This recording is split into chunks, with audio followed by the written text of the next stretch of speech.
వర్తమానము వినుమా ప్రియనేస్తమా, విని నీవు ప్రభుని విశ్వసించుమా. వినుమా ప్రియనేస్తమా, విని నీవు ప్రభుని విశ్వసించుమా. Praise the lord. దేవునికి స్తోత్రం. అనుదిన మన్నా అనే ఈ ఆధ్యాత్మిక కార్యక్రమాన్ని వీక్షిస్తున్న ప్రియ సోదరి సోదరులారా, మన ప్రభువును రక్షకుడునైన యేసుక్రీస్తు అతి శ్రేష్టమైన నామములో మీ అందరికీ శుభాలు వందనాలు తెలియచేయుచున్నాను.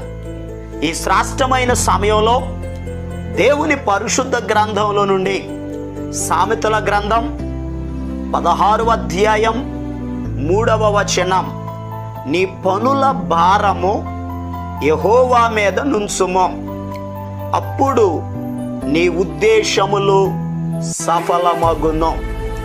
ప్రభునందు ప్రియ దేవుని యొక్క బిడ్డలారా, దేవుని పరిశుద్ధ గ్రంథంలో ఒక అద్భుతమైన మాట ఇక్కడ మనకు కనబడుతుంది. ఈ భూలోకములో ప్రతి వ్యక్తి కూడా వారు చేసేటటువంటి పనులను బట్టి ఒక ఉద్దేశమును కలిగి ఉంటారు. వారికి ఉన్న ఉద్దేశములు, వారి ఆలోచనలు సఫలం అవ్వాలి అని అనేక ప్రయత్నాలు చేస్తారు. అయితే మన ఉద్దేశాలు, మన ఆలోచనలు, మన పనులు సఫలపరిచేది దేవుడు. ఎందుకనగా భక్తుడైన నెహెమ్యా గారు అంటారు, ఆకాశమందు నివాసి అయిన దేవుడు తానే మా ప్రయత్నములను సఫలము చేయును అన్నారు. నెహెమ్యా గ్రంథం 2వ అధ్యాయం 20వ వచనంలో. ఎందుకనగా మన దేవుడు ఎవరు అని అడిగితే సఫలము చేసే దేవుడు. ఈ భూలోకంలో అనేక మంది విఫలమైపోయారు. అయితే మన బలమును బట్టో, మన జ్ఞానమును బట్టో, మన ధనాన్ని బట్టో మనం సఫలం కాలేం. సఫలపరిచే దేవుని సహాయం మనకు కలగాలి. దేవుడే మనలను సఫలపరిచేవాడు.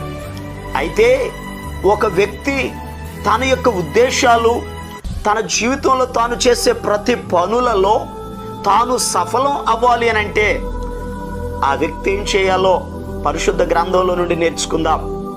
కీర్తనల గ్రంథం 1వ కీర్తన 2-3 వచనాలు ఈ రీతిగా రాయబడి ఉంది. యెహోవా ధర్మశాస్త్రమునందు ఆనందించుచు దివారాత్రము దానిని ధ్యానించువాడు ధన్యుడు.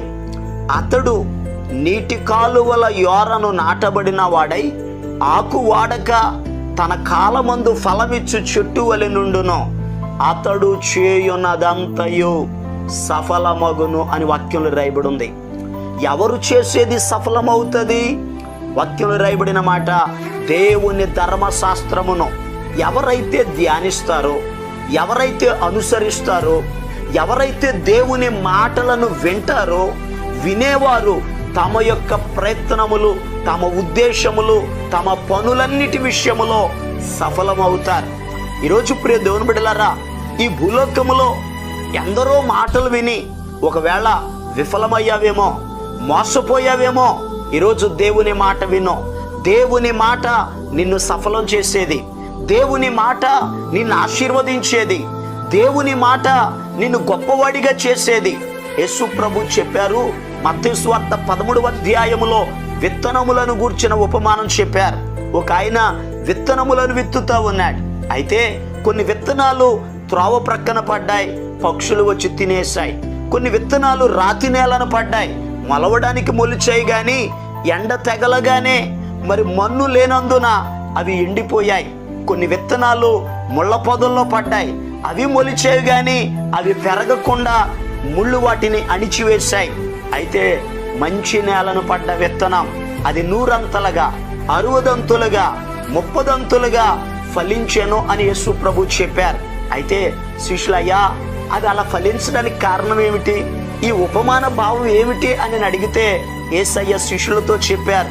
మత్తయి సువార్త 13వ అధ్యాయం 23వ వచనంలో, మంచి నేలను విత్తబడిన వాడు వాక్యము విని గ్రహించువాడు అట్టివారు సఫలులై ఒకడు 100 ఒకడు 60 ఒకడు 30 ఫలించును అని ప్రభు చెప్పారు. నిజమే ప్రియ దేవుని బిడ్డలారా, వాక్యమును విని దాన్ని గ్రహించి ఎవరు అనుసరిస్తారో వారు సఫలులవుతారు. ఈరోజు మీ జీవితంలో సఫలం అవ్వాలి అని అంటే దేవుని మాటలను వినండి. మరి ఇంకొక మాటను జాగ్రత్తగా ధ్యానం చేద్దాం. పరిశుద్ధ గ్రంథంలో ఆదికాండం 39వ అధ్యాయం 3వ వచనంలో ఈ రీతిగా రాయబడి ఉంది, యెహోవా అతనికి తోడయుండెననియు అతడు చేసినదంతయు అతని చేతిలో యెహోవా సఫలము చేసెననియు అతని యజమానుడు చూచినప్పుడు. ప్రియ దేవుని యొక్క బిడ్డలారా, చాలా జాగ్రత్తగా వినండి. యోసేపును గురించి వాక్యంలో రాయబడి ఉంది, యోసేపు ఏ పని అయితే చేస్తున్నాడో అతని పని, అతని ఉద్దేశాలన్నీ కూడా సఫలమవుతున్నాయి. అలా సఫలం అవడానికి కారణం ఏమిటి అని అడిగితే యజమానుడు ఒకటి గమనించాడు, యెహోవా అతనికి తోడై ఉన్నాడు. దేవుడు అతనికి తోడైయుండుట ద్వారా అతడు చేసే ప్రతి పని సఫలమయ్యింది. ఎందుకనగా యజమానుడు గ్రహించాడు, దేవుడు అతనికి తోడుగా ఉన్నాడు, దేవుడు అతని పక్షముగా ఉన్నాడు గనుక అతడు చేసే ప్రతిదీ సఫలమవుతూ ఉంది. నిజమే, ఈరోజు మన జీవితంలో మన పనులు, మన ఉద్దేశాలు సఫలం అవ్వాలి అని అంటే దేవుడు మనకు తోడుగా ఉండాలి, దేవుడు మన పక్షంగా ఉండాలి, దేవుడు మనతో ఉండాలి. అలా ఉన్నప్పుడు మనం చేసే ప్రతి పని సఫలమవుతారు.